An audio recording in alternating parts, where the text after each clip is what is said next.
को कहते हैं और स्वामी परमात्मा को। आत्मा जो हमारे अंदर है और परमात्मा जो बाहर नहीं, वो भी हमारे ही अंदर है। परमात्मा को हमें देखना है, जानना है, पहचानना है और उस परमात्मा को पाने की कोशिश करनी है। परमात्मा ने हमें जो ये मनुष्य चोला दिया है, इसका सही अर्थ हमें समझना है। हमारे ही कर्मों से और परमात्मा की कृपा से ये मनुष्य चोला हमें मिला है। इस मनुष्य चोले का हमें सदप्रयोग करना है कि हम इस मनुष्य चोले में आए हैं तो हमें परमात्मा को भी पाना है। परमात्मा हमारे भीतर, हमारे अंदर विराजमान है और उसे पाना ही हमारे जीवन का लक्ष्य है। परमात्मा ने ये मनुष्य चोला हमें दिया है सिर्फ परमात्मा को पाने के लिए। हम इस संसार में आए हैं। सभी धर्मों का, जिस भी परमात्मा ने हमें, जिस भी धर्म ने हमें जन्म दिया है, उस धर्म का पालन करो, रीति रिवाजों का पालन करो, मगर परमात्मा को सिर्फ अपने ध्यान में रखो कि उसी ने सारे ये धर्म, रीति रिवाज सिर्फ उसी ने नहीं, हमने बनाए हैं। उसने तो सिर्फ हमें मनुष्य चोला दिया है। धर्म, रीति रिवाज सब हमने बनाए हैं। इन सभी का पालन करते हुए हमें परमात्मा को पाना है और अपने जीवन का लक्ष्य प्राप्त करना है। हमें परमात्मा अलग अलग ढंग से, कहानी के माध्यम से हमें बहुत कुछ समझाते हैं कि हमें परमात्मा को किस प्रकार पाना है। सिर्फ हमें अपने जीवन में, अपने गृहस्थ जीवन का भी पालन करना है और परमात्मा को भी पाना है। परमात्मा ये नहीं कहता कि मुझे पाने के लिए किसी जंगल में जाओ, गृहस्थ जीवन को त्यागो, नहीं। परमात्मा को पाना है तो सिर्फ उसे अपने अंदर में पाओ। कहीं जाने की, आने की जरूरत नहीं, क्योंकि वो बाहर है ही नहीं। वो तो हमारे अंतःकरण में विराजमान है और उसे हमें अपने अंदर में ही पाना है। इसीलिए सिर्फ हमें उसे पाने का प्रयास करना है कि किस प्रकार हम परमात्मा को पाएं। संत कबीरदास जी हमारे ये जीवन का एक महत्वपूर्ण वाक्य है। संत कबीरदास जी एक व्यक्ति के पास गए, उससे कहा, वो सिर्फ उस व्यक्ति के पास नहीं, ये समझो कहानी के माध्यम से कि कबीरदास जी सभी के पास आए और सभी का ही क्या कहना था। कबीरदास जी उस व्यक्ति के पास गए और कहा कि भाई तू परमात्मा को भी कुछ क्षण के लिए याद कर लिया कर। तो व्यक्ति ने कहा कि अभी परमात्मा को पाने का समय नहीं है, अभी तो मुझे पढ़ना है, लिखना है और नौकरी पानी है, अपनी शादी करनी है, फिर उसके बाद मेरे बीवी बच्चे, अभी तो बहुत समय है परमात्मा को पाने के लिए। कबीरदास जी ने कहा ठीक, कुछ समय बाद आए, पढ़ भी लिया, लिख भी लिया, शादी भी हो गई, बच्चे भी हो गए। फिर कबीरदास जी ने कहा कि अब तो परमात्मा को याद कर ले। उसने कहा अभी तो मेरे को बेटे की शादी करनी है, बेटी की करनी है, कर ली। उसके बाद परमात्मा आए और फिर कहा कि अब तो मुझे याद कर ले। उसने कहा अभी तो मेरे पोता पोती खिलाने का समय है। कबीरदास जी फिर चले गए और फिर उसके बाद जब पोता पोती भी बड़े हो गए, फिर कबीरदास जी आए कि यहाँ पर एक बाबा रहा करता था, वो अपने पोती और पोतों को खिलाता था, वो कहाँ गया? उन्होंने कहा वो तो मर गया। कबीरदास जी ने कहा पूरा जीवन चला गया मगर इसने एक बार भी परमात्मा को याद नहीं करा। चलते हुए जैसे ही घर से चल रहे थे तभी एक बैल की आवाज आई।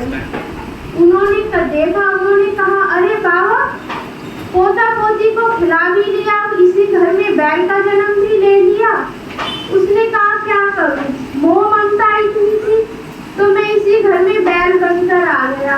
परमात्मा ने कहा जब जीवन मिला तो तूने परमात्मा को याद नहीं किया, अब क्या करेगा?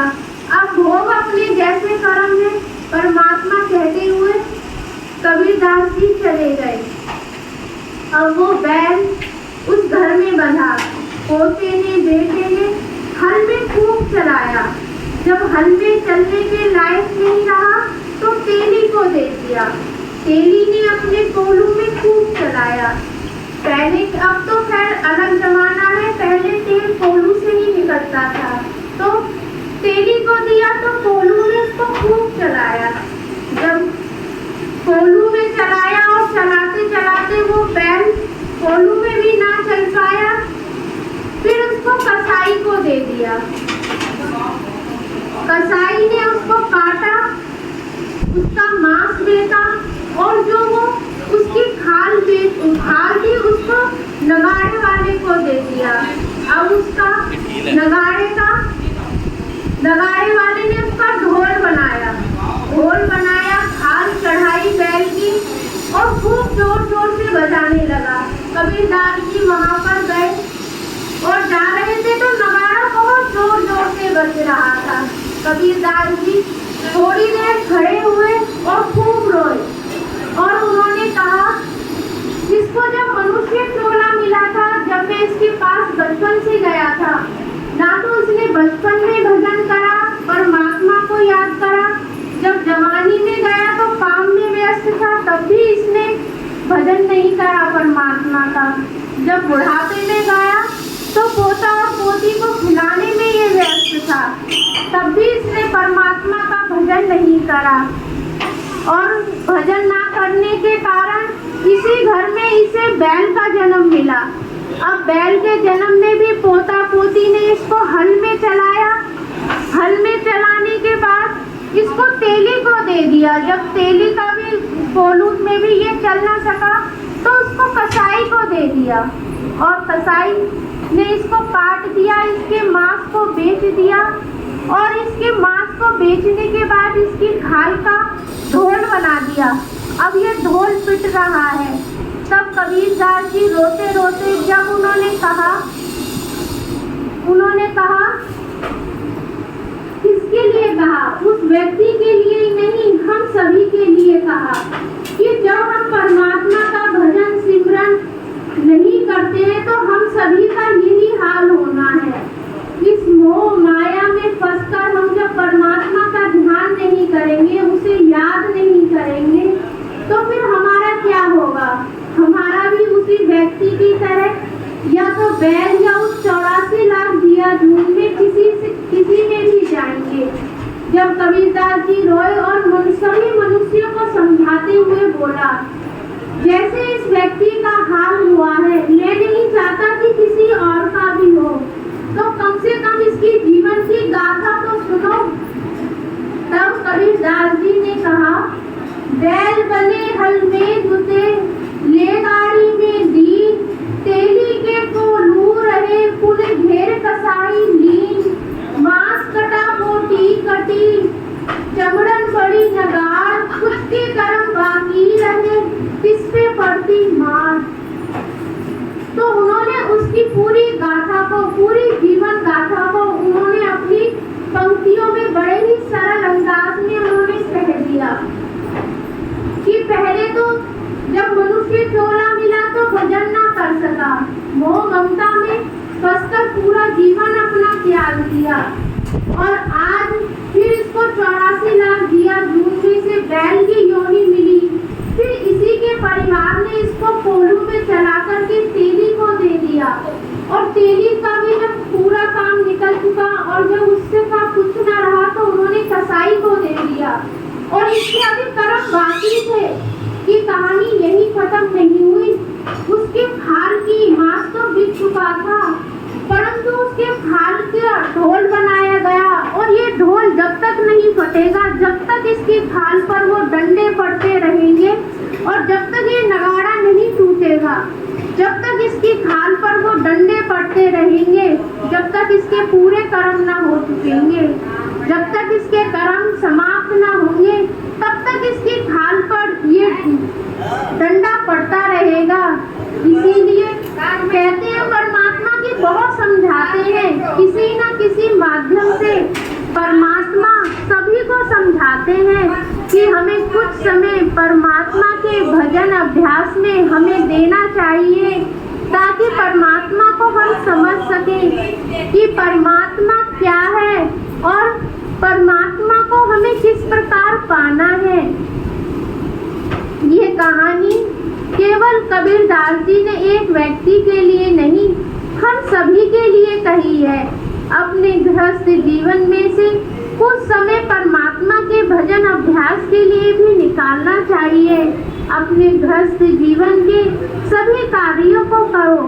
परमात्मा ये नहीं कहते कि तुम केवल भजन में ही लीन रहो, नहीं, अपने गृहस्थ जीवन के सभी कार्यों को करो। जो भी माताएं, बहनें हैं, पुरुष हैं, अपने सभी कार्यों को करो। सभी के जीवन में एक दिन में केवल 24 घंटे होते हैं, किसी के पास 36-38 नहीं, सिर्फ 24 घंटे सभी के पास होते हैं।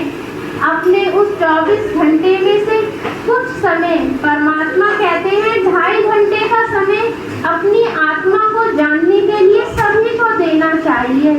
दूसरों को जानने के लिए, दूसरों की बुराई करने के लिए, दूसरों की निंदा करने के लिए सभी के पास समय है। आप हो, मैं हूँ, हमारे घर वाले हो, तुम्हारे घर वाले हो, सभी के पास निंदा का समय है, दूसरों की निंदा करने के लिए। मगर सोचो, उस निंदा में समय बिताने के बदले दूसरों के लिए कुछ लिखने के लिए, बोलने के लिए अपना कीमती समय क्यों व्यर्थ करते हो। जो जैसा भी करता है वो अपने लिए करता है, दूसरों के लिए नहीं। अपना कीमती और बहुमूल्य समय क्यों गवाते हो। दूसरों से क्या, अपने से मतलब रखो, क्योंकि जब तुम भजन करोगे तो परमात्मा तुम्हें मिलेंगे, किसी और को नहीं। कहते हैं थोड़ा कहना और ज्यादा समझना, मगर कहते हैं दूसरों को समझाने से पहले, दूसरों को कहने से पहले खुद को, इंसान को अपने आप को समझना है। कहना बहुत आसान है, मगर उस चीज को अपने जीवन में करना बहुत कठिन है। इसीलिए कहते हैं अपने जीवन को सुधारो, अपने आप को सुधारो। जब कर्म काटने की बारी आती है तो हमारे सभी रिश्तेदार, हमारे अड़ोसी पड़ोसी रिश्तेदार सभी हमारे आसपास खड़े रहते हैं, परंतु वो जब कर्म काटने होते हैं तो वो हमें स्वयं अपने आप को ही काटने होते हैं। देखने वाला तो सिर्फ देखता है और कर्म जो भोगता है उसे ही एहसास होता है अपनी गलतियों का, कि काश मैं ऐसा ना करता, कुछ समय में परमात्मा के लिए देता। इसीलिए कहते हैं कि सभी कुछ करो, सभी का आदर करो, सम्मान करो, सत्कार करो। सिर्फ एक उसमें से कहते हैं किसी भी सत्संग में, किसी भी कोई भी धार्मिक कार्य हो, सभी में यही बताते हैं, किसी में ये नहीं कहते कि निंदा करो। जो कहते हैं कि अच्छा काम करो उसको सब पीछे छोड़ देते हैं, और निंदा का समय आता है तो निंदा सबसे पहले कहते हैं कि निंदा नहीं करनी चाहिए, और निंदा को ही हम छोड़ते नहीं हैं। कहते हैं कि अच्छे काम करना और बुरे काम, कहते हैं बुरे काम की तरफ आदमी बहुत जल्दी भागता है और अच्छे काम के लिए सोच और विचार आता है। कोई भी महिला हो, पुरुष हो, कोई भी हो, बुराई करना बहुत आसान है, मगर किसी की बुराइयों को ढक कर के कुछ उसकी अच्छाइयाँ देखें तो कितना अच्छा है। उसका जीवन तो जैसा है वैसा ही रहेगा, परंतु तुम्हारा जीवन बहुत सुधर जाएगा। सिर्फ इस निंदा को छोड़ना होगा। निंदा से अपने भी कर्म बनते हैं और हमारे ही कर्म खराब होंगे। इसीलिए सबसे पहले तो उस निंदा को छोड़ो। कौन क्या करता है, कैसे करता है, वो सिर्फ अपने लिए करता है। तुम्हें क्या करना है, तुम्हें क्या लिखना है, तुम्हें क्या सोचना है, तुम अपनी सोच को बदलो, ना कि दूसरों को। कहते हैं कि संसार को क्या बदलोगे। अब हम कहेंगे सत्संग के माध्यम से दुनिया को हम समझाएंगे कि तुम सब बदलो, परमात्मा को याद करो। कहना हमारा कर्तव्य है, जो परमात्मा ने हमें ड्यूटी दी है, जो परमात्मा का आदेश है, वो हमें पालन करना है।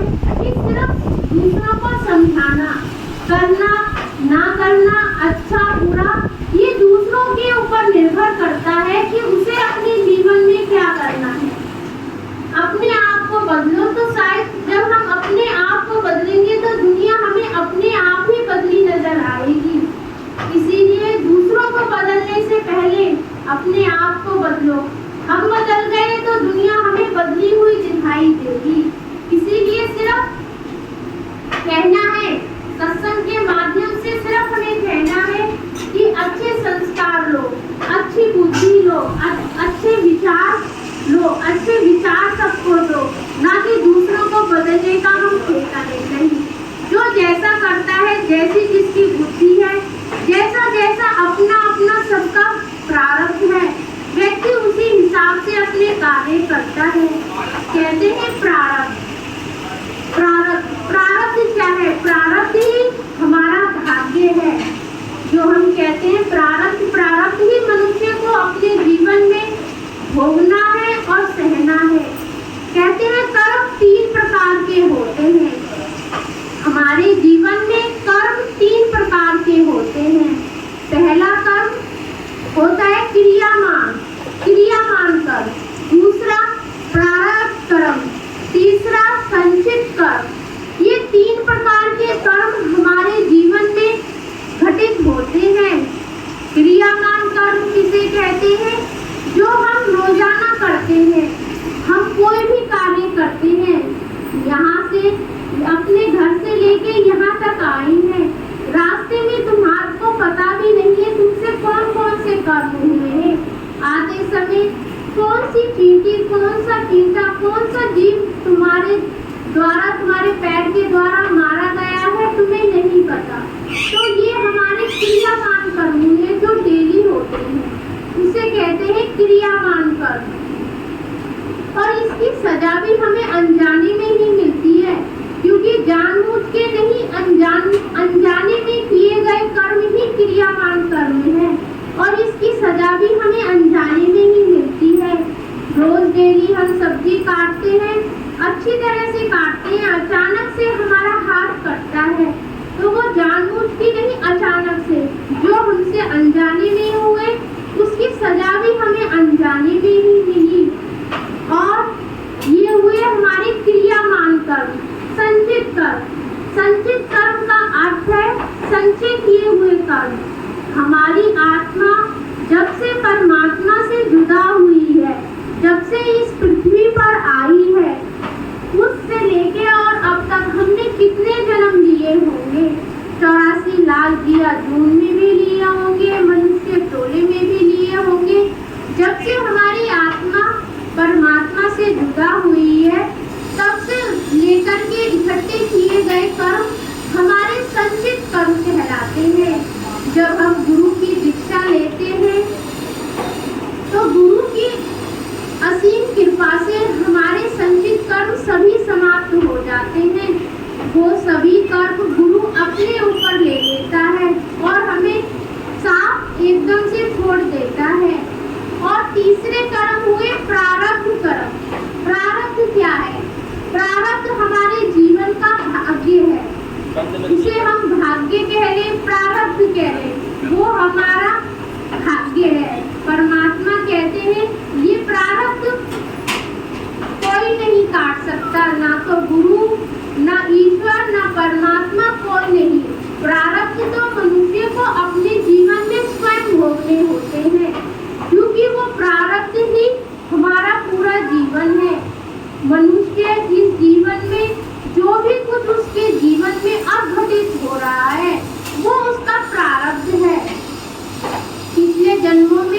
गया, जो भी उसका कर्म है वो इसका इस जन्म का प्रारब्ध है। इस जन्म में हमें माता पिता बहन भाई बच्चे रिश्ते जितने भी हमारे जीवन के रिश्ते हैं वो हमारे अब पिछले प्रारब्ध कर्मों से ही हमें मिलते हैं। हमारे घर में कोई भी बच्चा जन्म लेता है, कोई भी हमारे घर में बच्चा जन्म ले, हमारे शादी जिस घर में हो, हमारे माता पिता कौन बनेंगे, हमारे रिश्तेदार कौन बनेंगे, जितना भी नजदीकी का रिश्ता होता है उससे हमारे कर्म उतने ही जुड़े होते हैं।